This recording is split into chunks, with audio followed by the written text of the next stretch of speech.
So hi everyone, কি অবস্থা সবার? I know you are doing very well. Although আমার শুধুমাত্র একটু কোল্ড হয়ে গেছে, আর নয়তো আই এম অলসো গুড।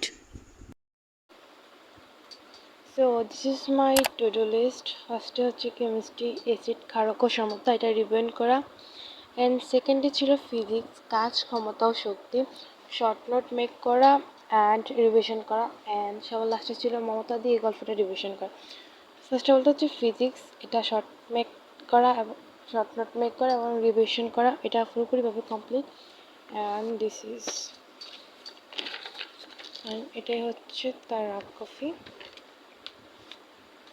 আর এখন মেবি বাজে কারেন্টলি হচ্ছে 10:45 রাত। আর এখন হচ্ছে আমি পড়তে বসবো। আমার ফোনের চার্জ হচ্ছে 17%। আজকে আমার সারাদিনে টু ডু লিস্ট ছিল, শুধুমাত্র ফিজিক্সটাই কমপ্লিট করতে পারছি, আর বাকিগুলো এখন হচ্ছে কমপ্লিট করব। আর তাছাড়া আজকে আমার কয়েকটা অনলাইন ক্লাস ছিল, ওগুলোই অ্যাটেন্ড করছি বেশিরভাগই। আর এটা হচ্ছে আমার গ্রামার পার্ট। এই যে এখানে শুরু করছি, এখান থেকে শুরু করছিলাম গ্রামার নোট করা। ফার্স্ট অফ অল তো ক্লাস অ্যাটেন্ড করছি, দেন হচ্ছে গ্রামারগুলো নোট করছি। তার জন্য হচ্ছে একটু লেট হয়ে গেছে অন্যগুলা কমপ্লিট করতে, অন্য টু ডু লিস্ট কমপ্লিট করার জন্য। সো লেটস সি এখন কোনটা কোনটা করা যায়। ফার্স্ট অফ অল হচ্ছে কেমিস্ট্রি, অ্যাসিড ক্ষারক ও সমতা, এটা রিভিশন করব।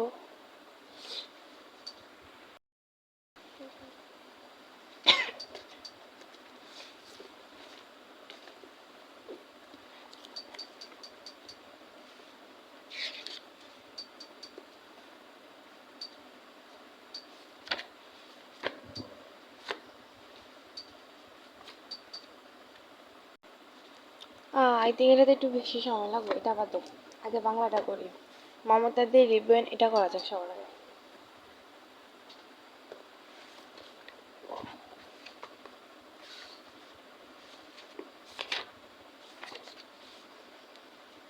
মমতা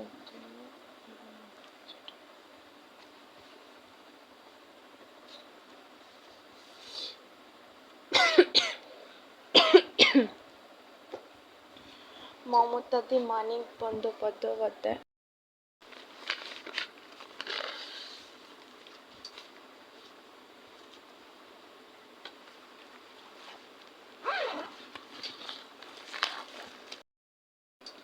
মমতাদি গল্প। ও এটা আমার হচ্ছে নিউ পেন্সিল।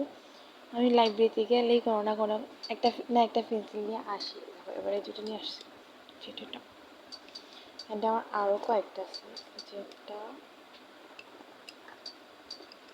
এই আরও আছে। কোথায় গেলি এবার?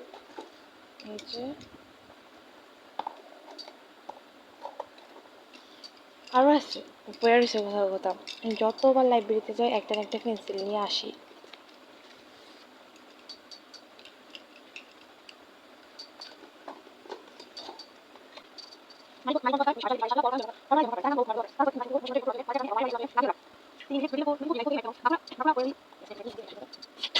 মানিকবন্দ্যোপাধ্যায়ের আসনের প্রবর্তন 1908 সালে বিহারের সাঁওতাল বরগড়ের ন্যায় ব্যবহার করেন। বন্ধুদের সঙ্গে তিনি প্রথম অতিসীমামি নামক গল্পে প্রকাশ করেন বিচিত্রা পত্রিকার মাধ্যমে। মাত্র 21 বছর বয়সে তিনি তার বিখ্যাত দিবারাত্রির কাব্য রচনা করেন। তিনি 50-এরও অধিক উপন্যাস লিখেছেন। তার জীবিকার একমাত্র অবলম্বন হলো লেখালেখি। মানিক বন্দ্যোপাধ্যায়ের প্রথম লেখা বই কোনটি? অতিসীমামি। মানিক বন্দ্যোপাধ্যায়ের লেখা প্রথম বইটি হলো অতিসীমামি। 21 বছর বয়সে মাত্র তিনি তার বিখ্যাত লেখা দিবারাত্রির কাব্য রচনা করেন। তিনি 50-এরও অধিক উপন্যাস লিখেছেন। তার জীবনের একমাত্র অবলম্বন হলো লেখালেখি। মমতাদির বয়স কত? মমতাদির বয়স 23। মমতাদির জীবনময়ের গলির ভেতরে 7 নম্বর বাড়ির ভিতরে একতলায় থাকে। মমতাদির বসবাস কোথায় ছিল? মমতাদির জীবনময়ের গলির ভিতরে 7 নম্বর বাড়ির একতলায় বসবাস ছিল। তার মাইনে কত টাকা ঠিক করা হলো? তার মাইনে 15 টাকা ঠিক করা হলো। মমতাদির মাইনে 12 টাকা। মমতাদি কত টাকা মাইনে আশা করেছিল? মমতাদি 12 টাকা মাইনে আশা করেছিল।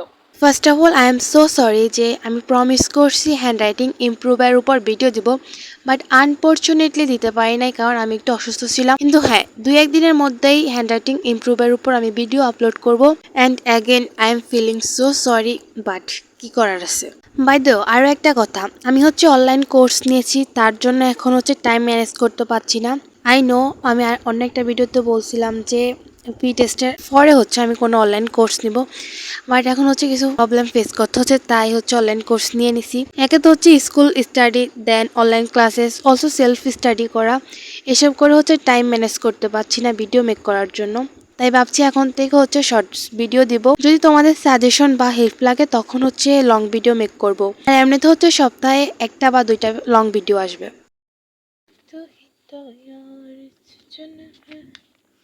And this is my Mohammad Dadi mock test number 19 out of 20.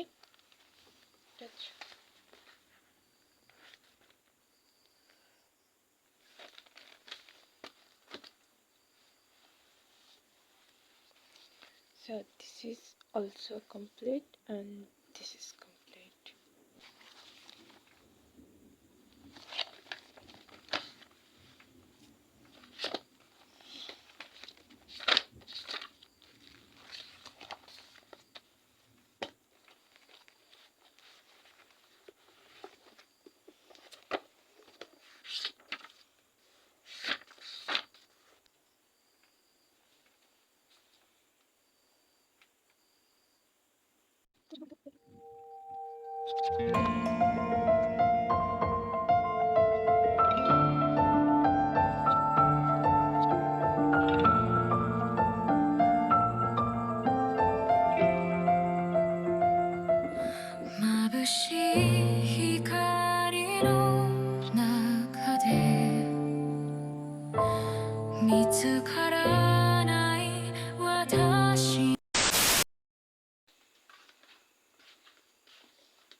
Already একটা বাজে।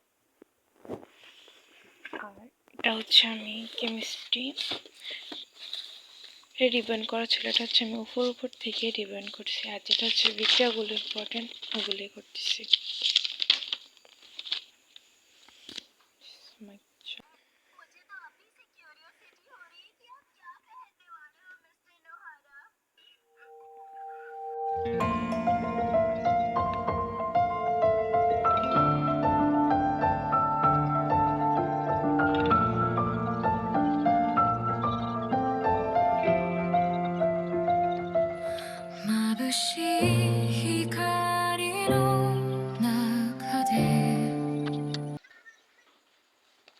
And this is done. তো হচ্ছে এখান থেকে শুরু করছিলাম কেমিস্ট্রি, যে এখান থেকে শুরু করছিলাম।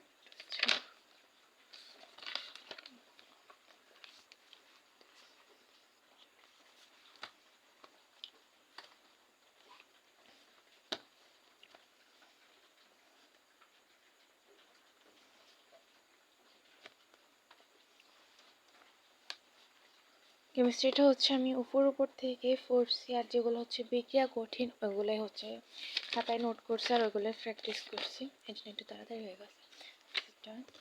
আর এখন বাজে হচ্ছে 1:21. So this is for today.